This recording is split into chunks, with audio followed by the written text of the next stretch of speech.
Imagine que você tem 11 anos de idade, que você acabou de perder uma figura super importante, o seu pai.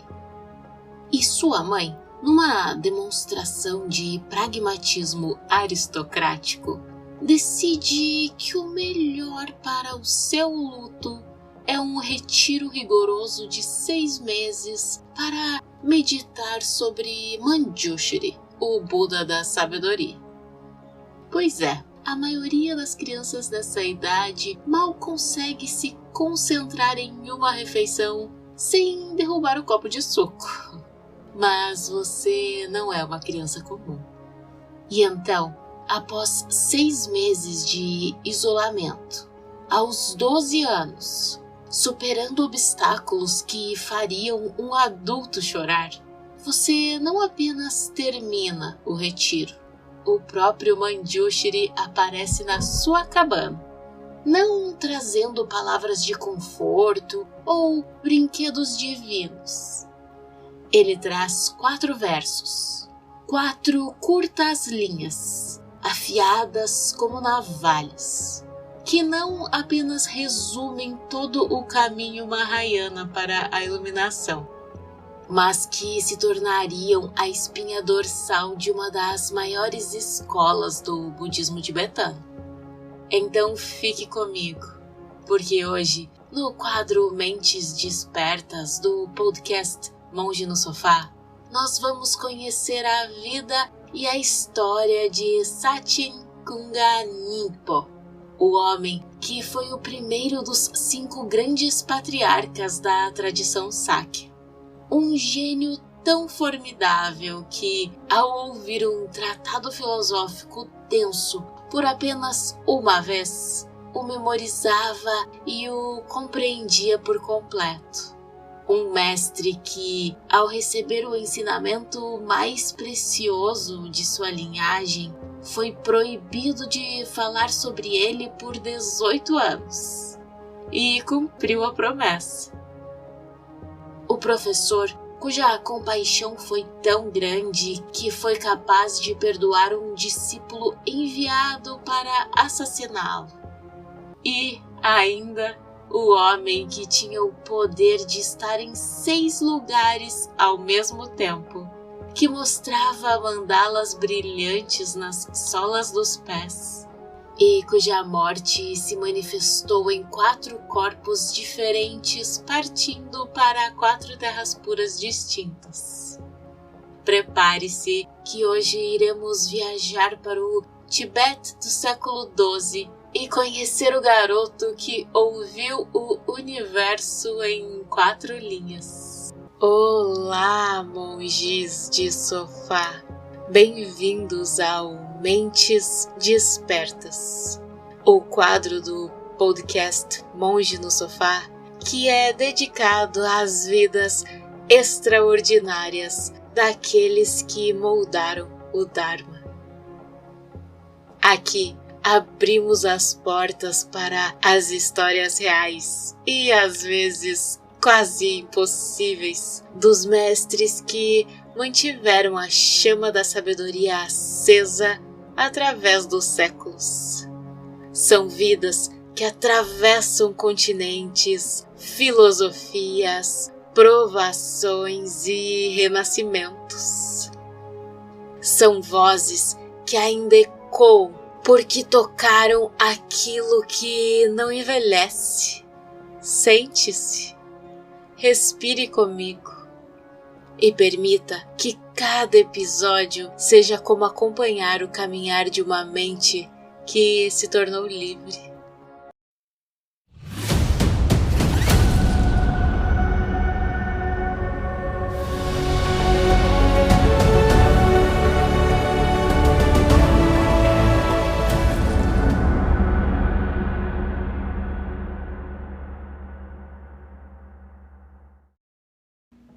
Especialmente hoje, antes de iniciar a história de Sachen Kunga Nimpo, precisamos voltar um pouquinho no tempo.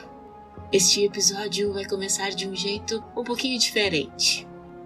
Ao invés de entrar imediatamente na vida de Sachin, nós vamos dedicar alguns minutos à história de seu pai, Konchok Gyalpo. Não é um desvio, é parte da própria história. Porque antes de Sachin nascer, já havia uma linhagem, uma tradição e uma série de encontros, profecias e acontecimentos que prepararam o terreno para que ele viesse ao mundo. O problema é que a história de seu pai, embora fundamental para entender a tradição Sakya, é relativamente curta. Então, vamos fazer aqui um pequeno prólogo, o suficiente para entender de onde Sachin veio e por que seu nascimento foi considerado tão extraordinário. E quando essa história chegar ao ponto certo, finalmente vamos encontrar o menino que dá nome ao episódio de hoje. Então, antes de falarmos do filho prodigioso, precisamos falar do pai e do sangue que corria em suas veias.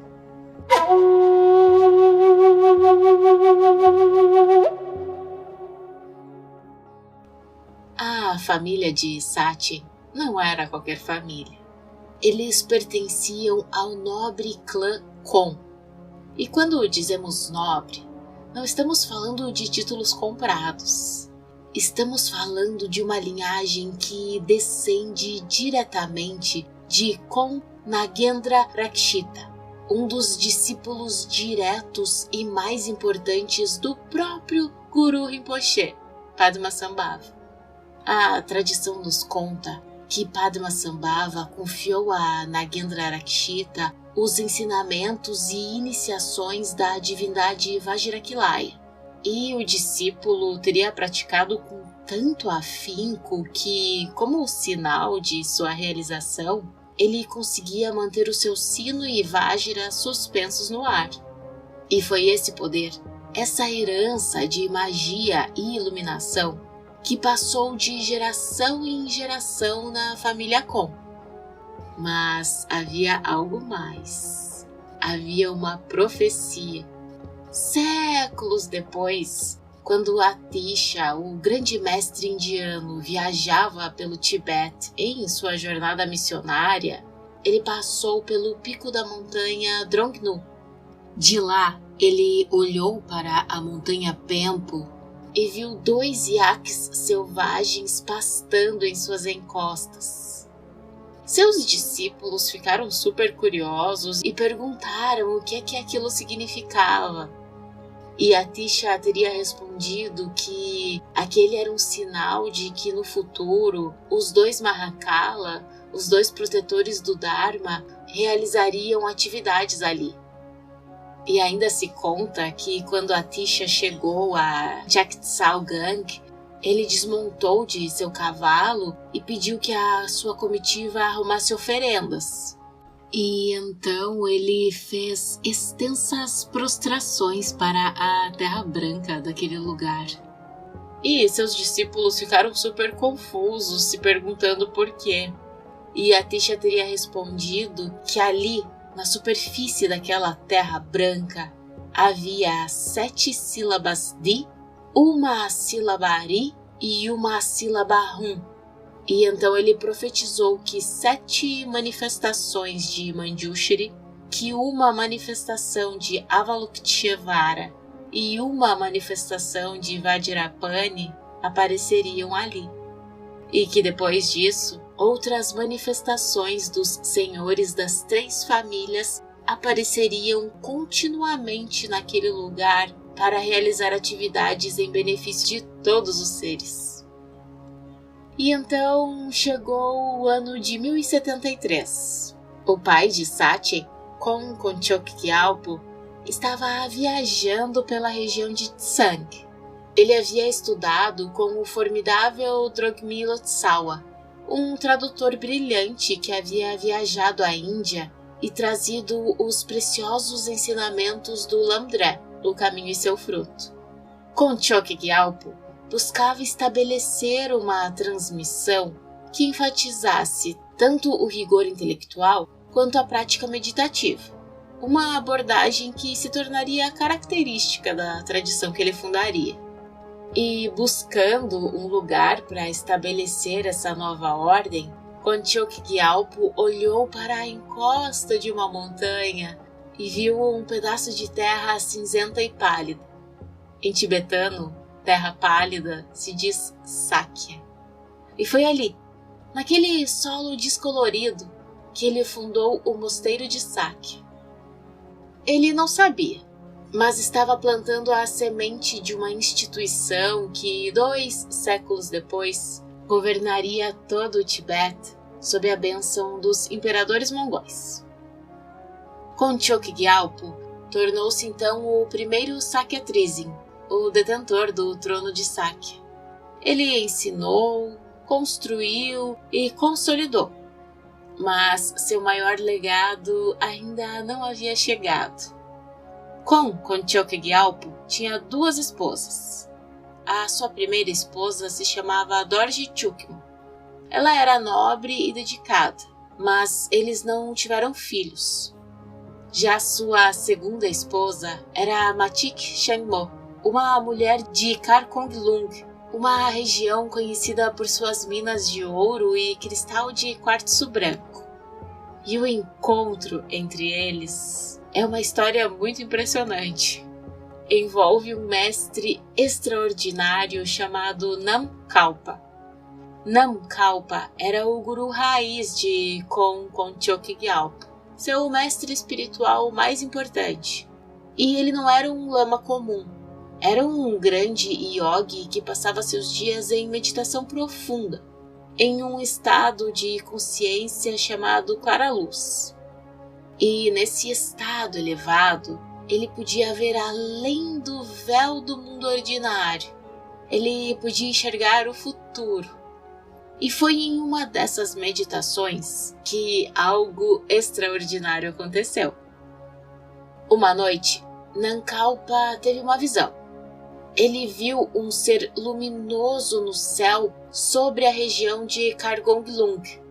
Não era um ser comum, era Avalokiteshvara, o Buda da compaixão, em sua forma celestial. Especificamente era Kasarpani, que significa aquele que segura o lótus. Essa é uma forma particular de Avalokiteshvara, com um rosto e 2 braços. Sua mão direita no mudra da generosidade suprema, oferecendo ajuda a todos os seres, e sua mão esquerda segurando uma flor de lótus branca, como símbolo da pureza e da iluminação.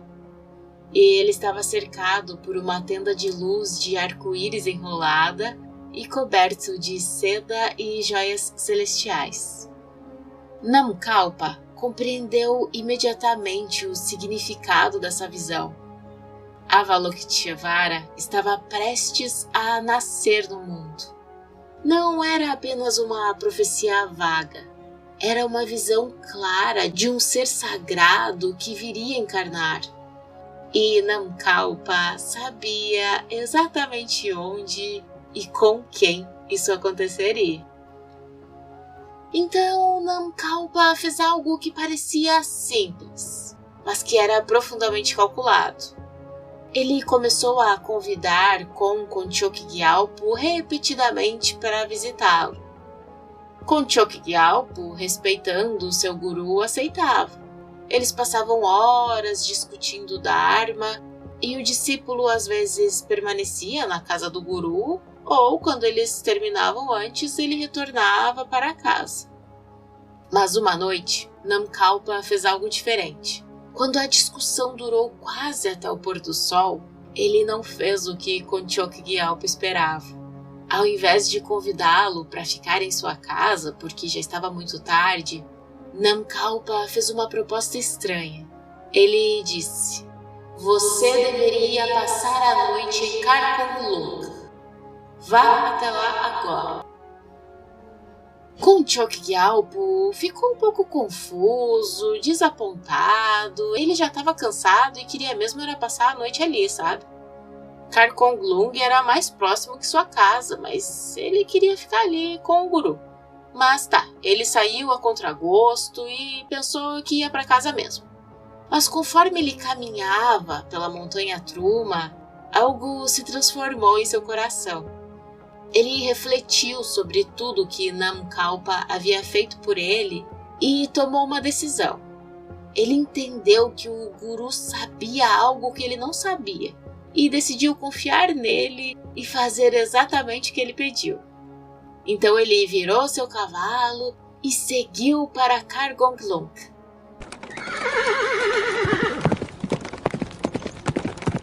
Quando chegou lá, o sol já estava posto.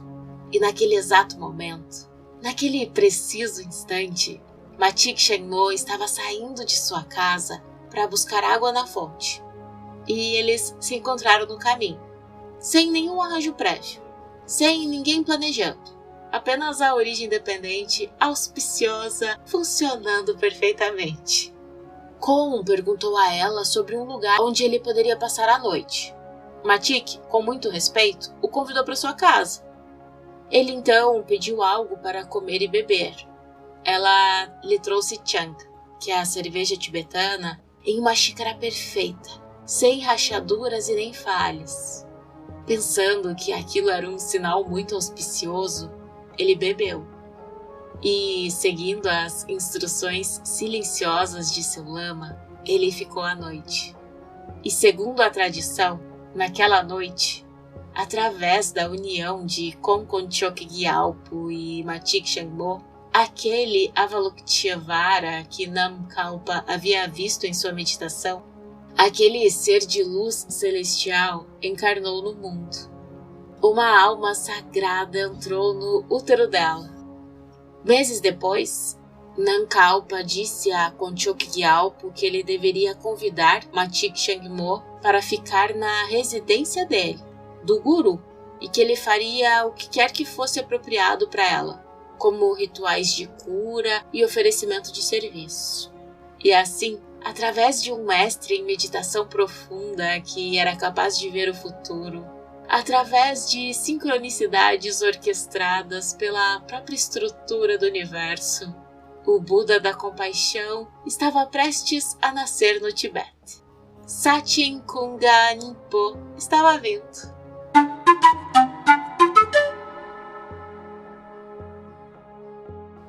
No ano de 1092, o ano do macaco de água, Satyen Kunga Nimpo nasceu. Sua chegada foi acompanhada de muitos sinais auspiciosos.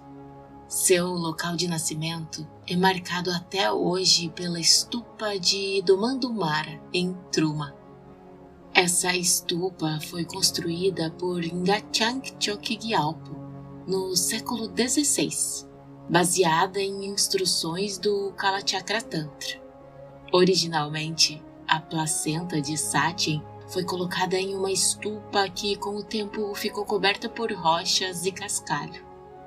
Conta-se que quando Namkalpa viu o menino Satyen pela primeira vez, o grande yogi o segurou no colo e exclamou: "Este deve ser o próprio Avalokiteshvara, ou talvez seja um Bodhisattva Dimbapa. E não há nenhuma contradição em dizer que ele também é o senhor dos yogis, Virupa." O menino cresceu rapidamente. Quem quer que o visse se tornava involuntariamente alegre. E ele era também notavelmente belo. Por essas razões, o chamaram de Kunga Ningpo, a essência da alegria para todos. Satyen Kunga Ningpo era o que os biógrafos chamam de uma criança impossível. Sabe aquela criança da escola que tira nota máxima sem estudar e ainda corrige o professor? Pois é, multiplique isso por 1000. E aí você terá o pequeno Satyen. Ainda muito jovem, Satyen dominou leitura, matemática, astrologia, medicina, sânscrito e poesia. Ele não apenas aprendia, ele absorvia o conhecimento como uma espécie de esponja cósmica. Seu pai lhe transmitiu iniciações tântricas profundas e o menino as assimilava com a naturalidade de quem bebe água. Mas a tragédia não poupa os gênios. Quando Satyen tinha 11 anos, Konchok Gyalpo faleceu. A liderança do mosteiro recaiu teoricamente sobre o menino, mas ele era jovem demais. Sua mãe, Matik Chengmo, agiu com a frieza de uma estadista. Uma leitura astrológica indicou que se 3 coisas fossem realizadas em um único dia, haveria abundância de prosperidade para os que ficassem. Essas 3 coisas seriam os ritos funerários, a colocação da fundação para a estupa e a entronização do novo detentor do trono. Matik Chengmo realizou todas as 3 tarefas em um único dia, e ela nomeou o grande tradutor Bari Lotsawa como abade regente. Bari Lotsawa olhou para o menino Satyen de apenas 11 anos e tomou uma decisão pedagógica radical. Você vai ser o líder desta tradição, ele disse. Então você precisa de sabedoria. Vá para um retiro de 6 meses meditar sobre Manjushri.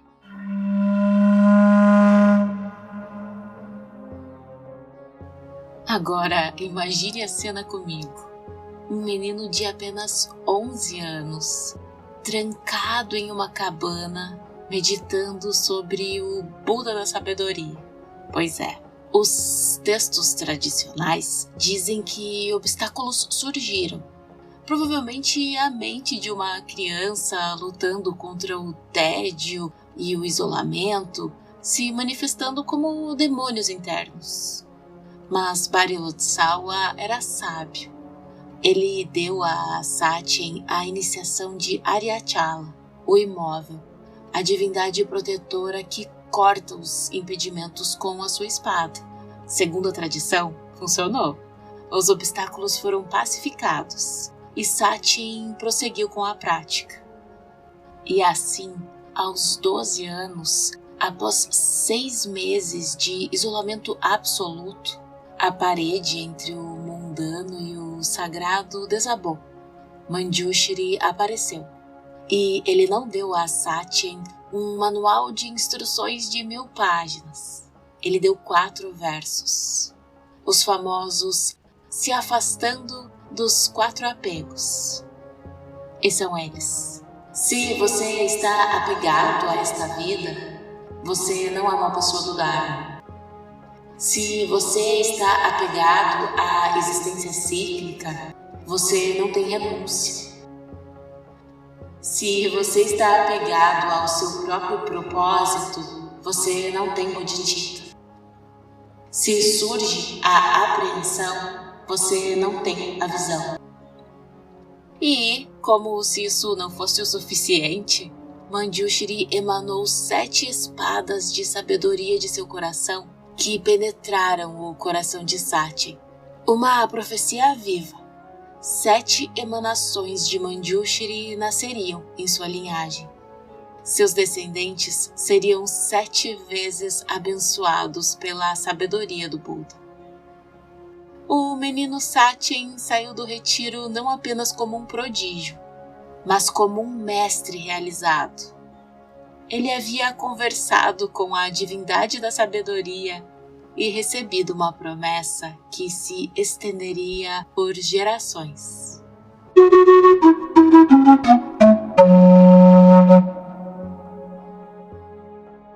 Você pode pensar que depois de conversar com um Buda, a vida acadêmica seria fácil, não é? Mas você não poderia estar mais enganado. Ainda aos 12 anos, Satyen foi enviado para estudar o Abhidharma Kosha com o renomado mestre Trungti Dharma Nyingpo. E este é um dos textos mais áridos, complexos e exaustivos da filosofia budista.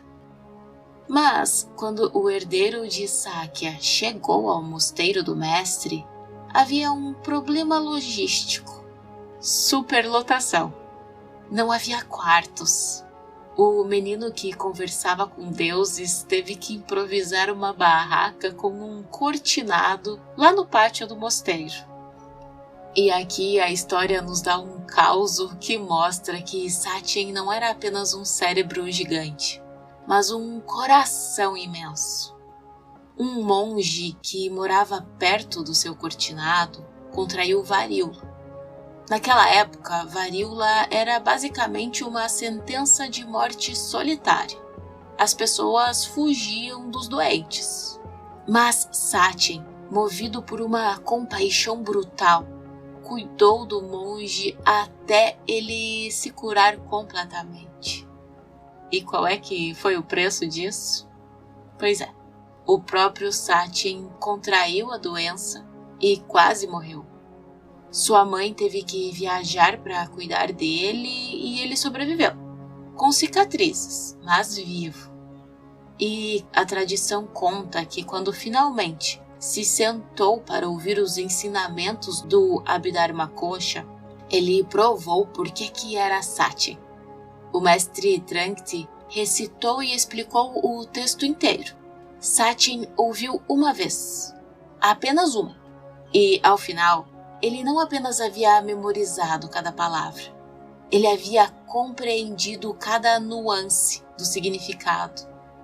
O mosteiro inteiro ficou boquiaberto. O menino do cortinado acabara de humilhar os acadêmicos mais antigos do pedaço.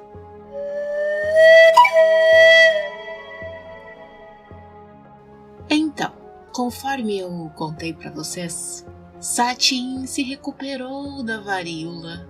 As cicatrizes eventualmente desapareceriam, mas o que ele havia aprendido naquele cortinado permaneceria para sempre. A compaixão não é um conceito abstrato. Mas não havia tempo para repouso. Na medida que Satyen crescia, ele colecionava mestres e ensinamentos como quem coleciona joias raras. Os líderes do mosteiro de Sakya o chamaram de volta. Bari Lotsawa, o homem que o havia criado, que havia lhe dado a iniciação de Aryachala, que havia guiado o seu retiro com Manjushri, estava envelhecendo. E havia tanto ainda a transmitir. Então Satyen retorna a Sakya aos 13 anos. E nos anos que se seguiram, Bari Lotsawa despejou sobre o menino um oceano de ensinamentos. Não apenas palavras, mas iniciações, transmissões, o conhecimento vivo de uma linhagem inteira. Satyen recebeu ensinamentos sobre as paramitas, as perfeições transcendentes, o Sutra da Parede de Joias, o Sutra dos Muitos Budas. Recebeu cerca de 200 segmentos de Kriya Tantra, os Tantras de ação, os mais externos e rituais. Recebeu ensinamentos sobre Yamantaka, o Conquistador da Morte, e Mahakrodha Vijaya, além dos 5 textos sobre o Guhya Samadhya Tantra, o Tantra da Assembleia Secreta, um dos mais profundos do Vajrayana. Ele também recebeu comentários tântricos escritos pelo próprio Nagarjuna. E em cada ensinamento, Satyen não apenas ouvia, ele absorvia, ele compreendia, ele integrava. Como um cristal que refrata a luz em todas as suas cores, Satyen refratava a sabedoria em todas as suas dimensões. Mas havia um momento que Bari Lotsawa havia reservado para o final. Um momento que transformaria tudo. Certo dia, Bari Lotsawa chamou Satyen e lhe apresentou um objeto. Era uma estátua de pedra de Mahakala. O Mahakala conhecido como a joia que realiza desejos. E esta não era uma simples escultura. Era um dos 4 fluxos pelos quais os ensinamentos de Mahakala haviam convergido na tradição Sakya. Era um objeto de poder. Bari Lotsawa colocou a estátua nas mãos de Satyen e disse: "Você é jovem, você é brilhante, mas brilho sem proteção é vulnerável. Este Mahakala protegerá você e sua linhagem. Cuide dele como ele cuidará de você." E em 1111, Bari Lotsawa fez algo que ninguém esperava. Ele transferiu o trono de Sakya para Satyen. Não porque Satyen impedisse, não porque fosse a escolha óbvia, mas porque Bari Lotsawa sabia que havia chegado o momento. E pouco depois disso, Bari Lotsawa faleceu. E Satyen Khonga Nyingpo, aos 20 anos, tornou-se o detentor do trono de Sakya. Mas sua educação estava longe de terminar. Havia mestres que ele ainda não havia encontrado. Havia ensinamentos que ainda não havia recebido. Satyen estudou com Khon Jetchua Drauhabar, recebendo ensinamentos extensivos sobre os 3 Revajira Tantras. O Revajira é a divindade central da tradição Sakya, o Buda do êxtase que abraça sua consorte Nairatmya, a sem-eu. Entre 80 discípulos, Satyen era o mais inteligente. Ele entendia o significado de todos os textos. E quando Khon Jetchua Drauhabar faleceu, ele nomeou Satyen para liderar seus discípulos e seu mosteiro. Mas o encontro que mudaria a trajetória de Satyen ainda estava por vir. Ele viajou para encontrar Mao Lotsawa, o grande tradutor. E Mao Lotsawa já era bem idoso. Seus olhos já não viam com a clareza de antes, mas sua mente permanecia afiada como uma lâmina. E ele deu a Satyen muitos ensinamentos sobre vários tantras, incluindo o Chakra Samvara, cuja prática é central nas tradições Kagyu e Sakya. E então, em um segundo encontro, Mao Lotsawa fez algo extraordinário. Ele presenteou Satyen com uma bandeira preta, um objeto sagrado de Mahakala, com um vajra de aço com 9 pontas e com a máscara de Mahakala conhecida como Semba Ngapo Purshi, talvez o mais sagrado entre os 4 objetos de Mahakala da tradição Sakya. E então, Mao Lotsawa fez algo que nenhum historiador jamais esqueceria. Ele se virou para a máscara de Mahakala que acabara de entregar a Satyen e falou com ela como se falasse com uma pessoa viva, como um antigo amigo. "Agora sou muito velho. Não preciso mais de você. De agora em diante, você deve seguir os Konsakhyapa e seus descendentes. Faça o que eles instruírem. Os proteja como protegeu a mim." Naquele momento, algo mudou no universo. Satyen já carregava a estátua da joia que realiza desejos, herdada de Bari Lotsawa. Agora recebia a bandeira, o vajra e a máscara das mãos de Mao Lotsawa. Os 4 objetos sagrados de Mahakala, as 4 correntes de proteção da tradição Sakya, estavam reunidos em suas mãos. Uma transferência de poder cósmica havia ocorrido. Mahakala, o protetor do Dharma, a força que destrói os obstáculos, havia sido confiado a Satyen Khonga Nyingpo.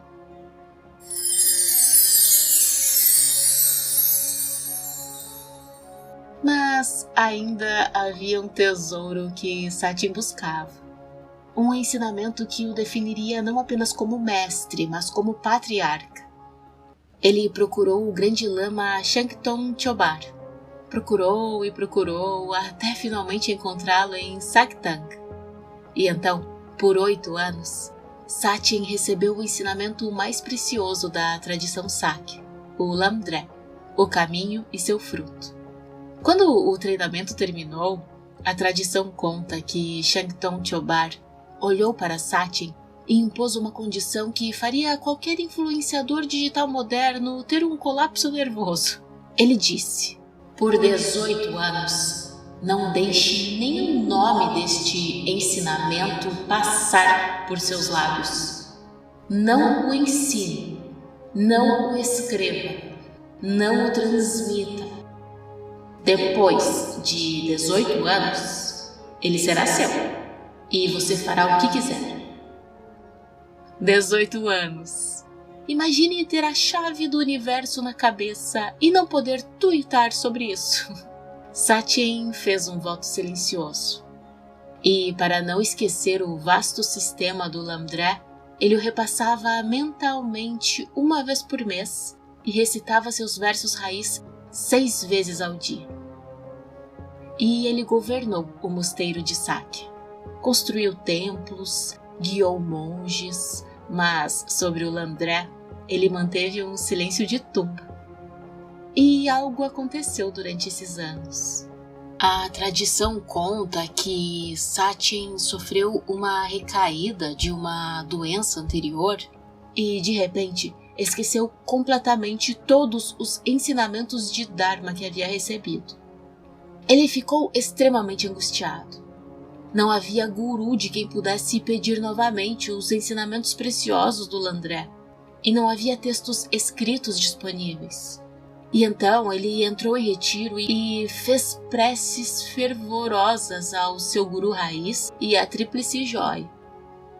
E então, segundo a tradição, uma noite, Lama Shangtong Chobar apareceu em sonho e transmitiu ensinamentos. Como resultado, Satyen recuperou a memória de todos os ensinamentos que havia recebido. E ainda se conta que uma manhã, outro fato extraordinário aconteceu. Satyen teve uma visão pura. Ele viu o grande Mahasiddha Virupa em Sakya, sentado em postura de meditação completa, realizando o mudra de girar a roda do Dharma com ambas as mãos. À sua direita estava o Mahasiddha Krishnapa. À sua esquerda, o Pandita Gayadhara. Atrás dele, Kokalipa. E na sua frente, Vinasa. Após essa visão, Satyen gerou um samadhi não conceitual inimaginável em sua mente. Virupa apareceu para ele muitas vezes durante um mês inteiro, transmitindo ensinamentos, iniciações e bênçãos. E, inclusive, Satyen compôs um hino de homenagem a Virupa, que é recitado pelos seguidores da escola Sakya até hoje.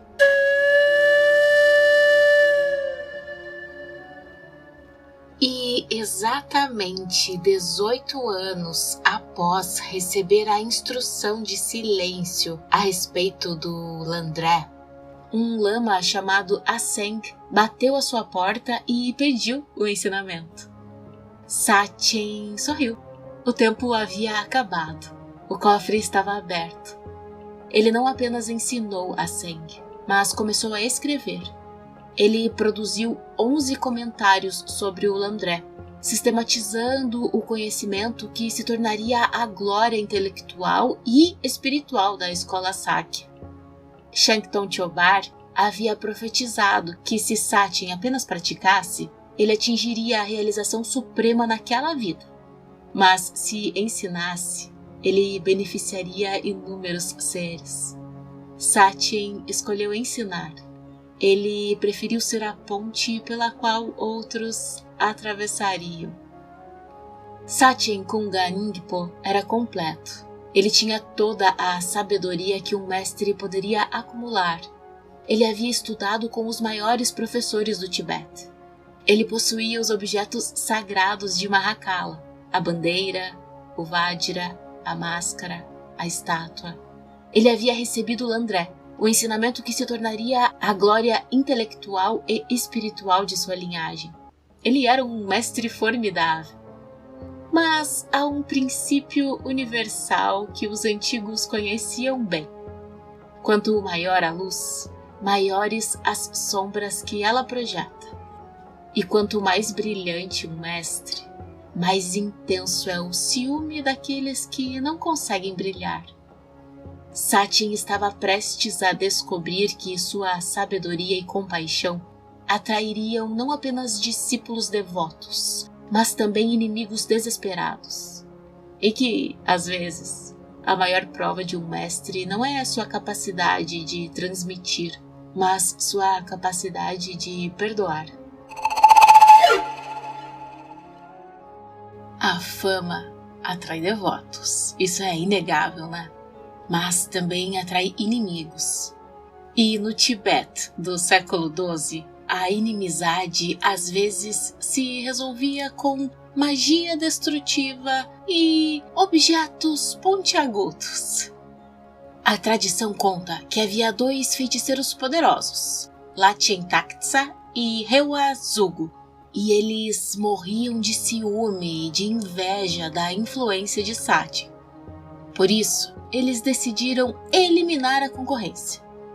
E, para atingir esse escopo nebuloso, Lachen Taktsa pagou uma pequena fortuna em ouro para um homem chamado Kampa Dorgyal. A missão era simples: ir até Sakya, fingir ser um discípulo devoto e assassinar Sachen Kunga Ningpo. E então Kampa Dorgyal chegou ao mosteiro e cumpriu o papel perfeitamente. Segundo as fontes, ele chorou lágrimas de devoção. Prostrou-se e pediu para permanecer perto do mestre. Sachen, com sua serenidade habitual, aceitou. E os dias passaram. O assassino esperava a oportunidade perfeita. Até que um dia, Kampa Dorgyal viu Sachen sentado de forma relaxada, com o manto enrolado ao redor de seus 2 filhos pequenos, Sonam Tsemo e Drakpa Gyaltsen. O assassino sentiu uma pontada de desdém. Ele teria pensado que aquele homem ali não parecia um grande mestre. Parecia apenas um pai de família comum. Como é que poderia ser considerado um grande homem?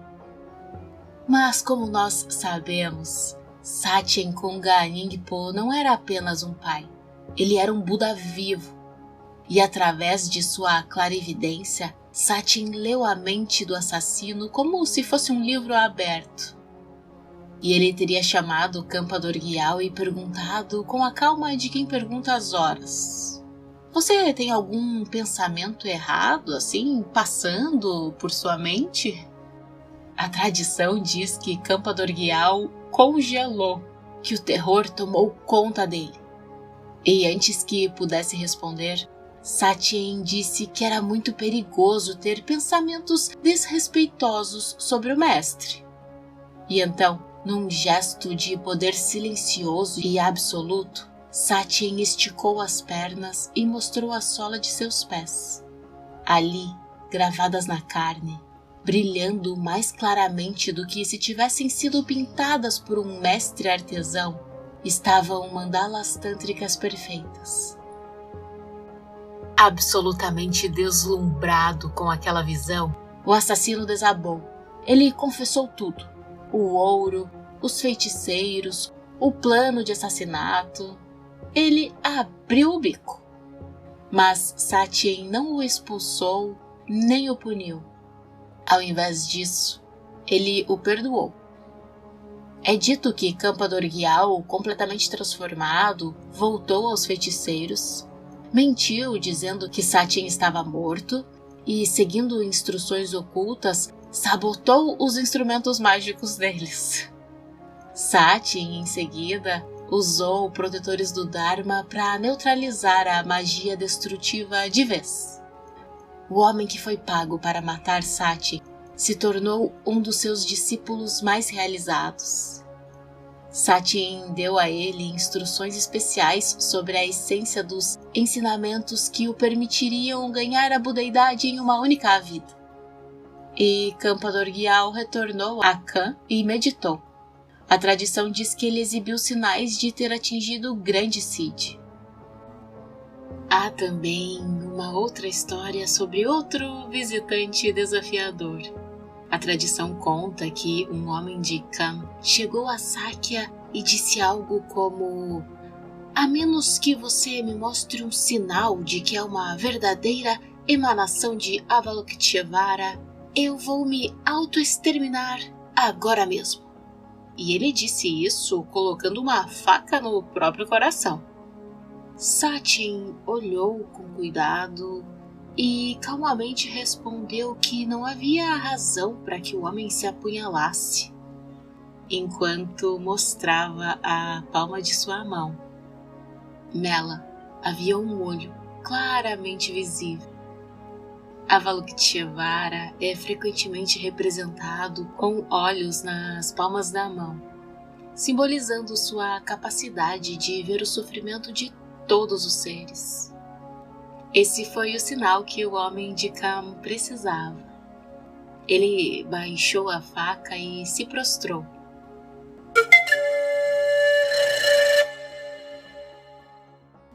Sachin Kunga Ringpo governou o trono de Sakya por 48 anos. Ele se casou, ele teve filhos, ele manteve a linhagem Kon viva, como era a tradição. 2 de seus filhos, Sonam Tsemo e Jetsun Dragpa Gyaltsen, se tornaram os próximos grandes patriarcas da tradição. E nessa história toda, que já é extraordinária, há um segredo incrível que ninguém sabia enquanto Sachin vivia. A tradição conta que ele possuía um poder extraordinário, o de manifestar seu corpo em múltiplos lugares simultaneamente. Isso mesmo, ele tinha a capacidade de estar em 6 lugares diferentes ao mesmo tempo, ensinando, realizando rituais, recebendo ensinamentos. Enquanto os seus discípulos pensavam que ele estava em Sakya oferecendo ensinamentos de Lamdré, ele também estava em Sarkar, ensinando cerca de 30 meditadores por 3 anos. Enquanto isso, ele também recebia ensinamentos de Chakrasamvara de Maulotsawa. E, simultaneamente, ele realizava um ritual de consagração em Dringtsan. Ele dava ensinamentos preciosos de Lamdré na região nômade de Zangdong e dava outros ensinamentos de Dharma em Shapgongar. E assim, ninguém sabia. Essas manifestações foram descobertas apenas depois que Sachin entrou em Paranirvana. Enquanto seus discípulos estavam discutindo as suas nobres atividades de Dharma, eles perceberam que era impossível que uma única pessoa tivesse feito tudo aquilo em um único corpo. Porque enquanto um estava recebendo um ensinamento em um lugar, o outro, na mesma época, tem certeza de que viu Sachin realizando rituais em outro lugar. Ele havia estado em 6 lugares ao mesmo tempo durante anos, sem que ninguém soubesse. E então, em 1158, aos 67 anos, Sachin decidiu que era hora de partir. E, como tudo na vida dele, sua morte não poderia ser um evento ordinário.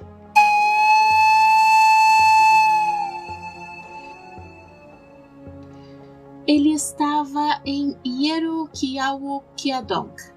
As crônicas relatam que o céu se encheu de arco-íris e que o ar ficou impregnado de um perfume celestial. Conta-se que as pessoas comuns ouviam música vindo de lugar nenhum e que, no momento de sua passagem, o corpo de Sachin não apenas morreu, ele se dividiu. Os presentes testemunharam o corpo do mestre se manifestar em 4 aspectos diferentes, partindo para 4 terras puras simultaneamente. Um foi para Sukhavati, a terra de Amitabha, outro para o reino de Potala, de Avalokiteshvara, um terceiro para Odiana, a terra de Padmasambhava, e o 4º aspecto foi para o reino dourado no norte. É como se a mente de Sachin fosse tão vasta que um único paraíso não fosse suficiente para contê-lo. E, após a sua cremação, as cinzas foram lançadas em um lago, e a tradição nos conta que na superfície da água se formou perfeitamente a mandala de Chakrasamvara. Até o fim, Satyen transformou a matéria em um ensinamento.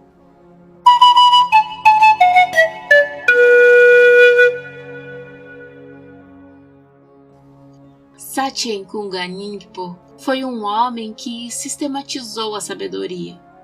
Ele pegou as intuições brutas e selvagens dos yogis indianos e as transformou em uma arquitetura intelectual impecável, sem perder uma gota de seu poder místico. A sua história nos ensina que a erudição não é inimiga da realização.